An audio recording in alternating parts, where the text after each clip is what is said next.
बिस्मिल्लाहिर्रहमानिर्रहीम। आज बच्चे हम पढ़ने जा रहे हैं लेक्चर 2 क्लास 9th का। बच्चे आज हम डिस्कस करेंगे एटॉमिक स्ट्रक्चर का टॉपिक है defect in Rutherford atomic model. बच्चे साथ हम डिस्कस करेंगे Bohr's atomic model, that is very important. हमने फर्स्ट लेक्चर में रदरफोर्ड का एटॉमिक मॉडल डिस्कस किया। बच्चे आज हम डिस्कस करने जा रहे हैं defects in Rutherford atomic model. तो बच्चे इसके दो मेजर डिफेक्ट्स हैं।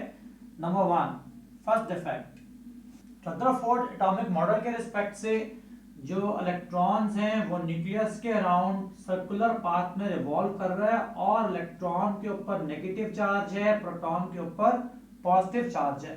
तो क्लासिकल इलेक्ट्रोमैग्नेटिक थ्योरी के हिसाब से क्योंकि इलेक्ट्रॉन पे नेगेटिव चार्ज है और वो घूम रहा है, जब कोई चीज रिवॉल्व कर रही है तो उसकी एनर्जी में कमी आएगी, क्योंकि एनर्जी वो लूज करेगी। घूम रहा है तो एनर्जी रिमूव होगी क्योंकि चार्ज पार्टिकल्स हैं, और इसका साइज आहिस्ता आहिस्ता आहिस्ता आहिस्ता स्मॉल होगा और अल्टीमेटली इलेक्ट्रॉन घूमता हुआ न्यूक्लियस के अंदर गिरेगा और एटम कोलैप्स कर जाएगा। तो बच्चे हमारे पास पहला point, according to classical electromagnetic theory, the electron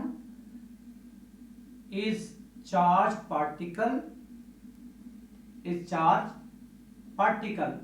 so it loses energy continuously, क्योंकि लगातार वो घूम रहे हैं तो लगातार अपनी एनर्जी आहिस्ता आहिस्ता लूज करेगा, lose energy continuously and ultimately, आखिरकार जो है अल्टीमेटली इट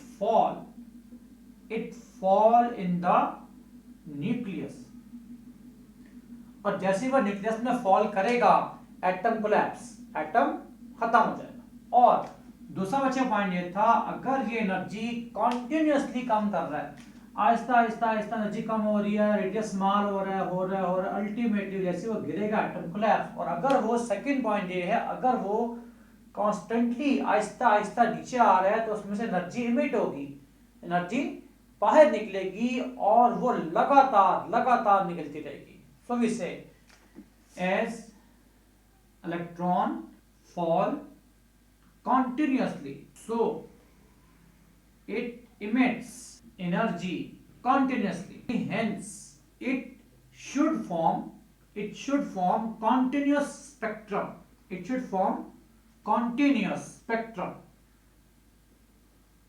तो ये दो बड़े ऑब्जेक्शन थे। देखें हमारे पास दो रियल फैक्ट्स थे, that is atom never collapse, atom collapse नहीं होता, लेकिन बोहर थ्योरी के अकॉर्डिंग एटम को कोलैप्स होना चाहिए, but in reality atom never collapse, ये डिकम्पोज नहीं होता बाय देयर ओन। और दूसरी बात, जो स्पेक्ट्रम रदरफोर्ड के हिसाब से कॉन्टिन्यूसली आना चाहिए, लेकिन जब आप इसकी रियल स्टडी करते हो एक्सपेरिमेंटल बेस्ड, तो वहां स्पेक्ट्रम कॉन्टिन्यूस नहीं आता, वहां स्पेक्ट्रम आता है जी लाइन स्पेक्ट्रम। तो these are the objection on Rutherford atomic model, और इन ऑब्जेक्शन को दूर करने के लिए बोहर ने अटेम्प्ट किया, and we discuss about Bohr's atomic model. Bohr's atomic model, after the rejection of Rutherford model, Bohr model पे हम डिस्कस करेंगे एटम्स की स्टेबिलिटी को एक्सप्लेन करने के लिए। और बच्चे एक बात बड़ी इंपॉर्टेंट, 1900 में मैक्स प्लैंक्स ने एक थ्योरी प्रपोज की, उसकी बेस पे 1913 पे बोहर एटॉमिक मॉडल को प्रपोज किया गया। Atomic model propose by Bohr on the basis of Max Planck's theory in 1900। तो ये बात ध्यान में रहे कि बोहर मॉडल की बातें प्लैंक्स क्वांटम थ्योरी की बेस पे डेवलप की गई। तो इसके बच्चे बेसिक पास्टुलेट्स हमारे पास हैं, postulates of Bohr's atomic model. तो इसके डिफरेंट पास्टुलेट, पॉइंट नंबर 1, अच्छा इसका बच्चे पहला पॉइंट ये है, जब इलेक्ट्रॉन न्यूक्लियस के अराउंड रिवॉल्व करता है तो वो सर्कुलर पाथ में करता है, लेकिन इसका सर्कुलर पाथ फिक्स होता है, ना इलेक्ट्रॉन बाय देयर ऑन इससे जंप कर सकता है ऊपर, ना जंप कर सकता है नीचे। ठीक है, the electron revolve around the nucleus in fix circular path called orbit. This is the first point. The electron revolve around the nucleus in fixed circular path of radius r ये बच्चा इसका पहला पॉइंट। और इसका second point, अगर electron का orbit fix है, वो लगातार एक ऑर्बिट में घूम रहा है, तो ना उसकी एनर्जी कम होगी ना उसकी एनर्जी ज्यादा होगी, मतलब ना वो एनर्जी अब्सॉर्ब करेगा ना एनर्जी इमिट करेगा। तो इसे in fixed orbit the energy of electron remains constant। बच्चे कांस्टेंट मीन ना एनर्जी कम होगी ना एनर्जी ज्यादा होगी, बल्कि फिक्स रहेगी। तो बच्चे पहला पॉइंट, इलेक्ट्रॉन का ऑर्बिट फिक्स है। दूसरा पॉइंट, अगर ऑर्बिट फिक्स है तो उसकी एनर्जी हमेशा कांस्टेंट रहेगी। नाउ बच्चे point number 3, the third point of the Bohr model is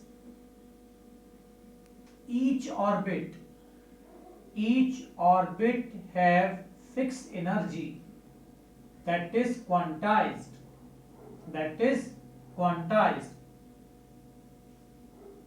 जो उसकी प्रॉपर वैल्यू है, फिक्स वैल्यू है हर ऑर्बिट की। लाइक आपके पास न्यूक्लियस है, shell number 1, shell number 2, shell number 3, shell number 4। तो भी से first shell, second shell, third shell, fourth shell, energy level 1 ये हमेशा क्वांटाइज्ड होगा, फिक्स रहेगा। पहले शेल में इलेक्ट्रॉन जहां भी जाए उसकी एनर्जी हमेशा सेम रहेगी। सेकंड की एनर्जी, फिर थर्ड की एनर्जी, फिर फोर्थ की energy remain quantized, mean every orbit have their own energy। so that is the point number 3। now the fourth point is जब इलेक्ट्रॉन जंप करेगा लो ऑर्बिट से हाई ऑर्बिट में, means first shell से second shell में, तो jump कैसे करेगा? जब आप उसको एनर्जी प्रोवाइड करोगे, मतलब जब आप एटम को हीट करें वो एनर्जी को अब्सॉर्ब करेगा और इलेक्ट्रॉन जंप करेगा ऑर्बिट 1 से ऑर्बिट 2 में, या 2 से 3 में, या 3 से 4 में, मतलब लो ऑर्बिट से हाई ऑर्बिट में। और जब आप उसको हीट करना बंद करोगे इलेक्ट्रॉन वापस आएगा, तो जो एनर्जी उसने अब्सॉर्ब की थी एग्जैक्टली वही एनर्जी वो बाहर निकाल देगा। सो वी से द इलेक्ट्रॉन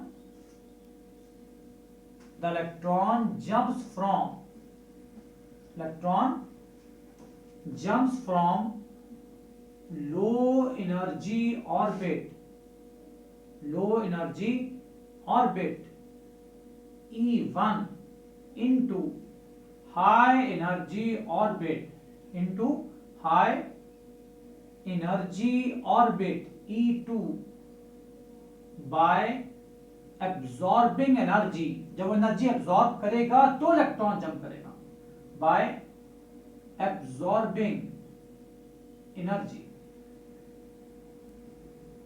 और बच्चे इसका next point, sorry same point, ना कंटिन्यूस करेंगे, ये आगे कंटिन्यू करेंगे। When electron jumps from high energy orbit, जब वापस आ रहा है ऊपर से नीचे high energy orbit, it emits, मतलब बाहर निकालना, it emits energy. That is say ये आपके पास न्यूक्लियस है एटम का, then you got shell number 1, shell number 2, energy level 1, energy level 2। जब आप इसको हीट प्रोवाइड करोगे तो इलेक्ट्रॉन जंप करेगा लो ऑर्बिट से हाई ऑर्बिट में, that is called energy absorb. और जब इलेक्ट्रॉन वापस आएगा हाई ऑर्बिट से लो ऑर्बिट में, इट इमिट्स एनर्जी को रिलीज करेगा, इमिट करेगा। तो E2 से E1, E2 to E1 energy loss, and E1 से E2 energy absorb. That is the point number 4। तो यहां से बच्चे एक फार्मूला बनेगा difference of energy delta E का, that is E2 minus E1 that's equal to h nu. और यहां बच्चे h हमारे पास प्लैंक कांस्टेंट है और nu is the frequency, that was the Planck's quantum theory. तो E2 minus E1 that's equal to h nu. Here h is Planck constant. H is Planck's constant and its value is 6.63 10 power minus 34 joule second. ये बच्चा आपके Planck constant की fix value है। And the last point is electron revolves only in those orbits where angular momentum अच्छा बच्चा angular momentum क्या चीज है? आपने पढ़ा फिजिक्स में मोमेंटम जो है ये मास और वेलोसिटी का प्रोडक्ट होता है। मास और वेलोसिटी के प्रोडक्ट को मोमेंटम कहते हैं और angular is called radius, that is mvr। Angular momentum का फार्मूला क्या बना, सिंबल क्या बनी, mvr। तो we say electron revolve only in those orbit, वह खास ऑर्बिट में रिवॉल्व करता है where angular momentum is that is mvr equals to nh/2 pi. यहां बच्चे आपका h प्लैंक कांस्टेंट है, 2 कांस्टेंट है, पाई कांस्टेंट है और n is the number of shell.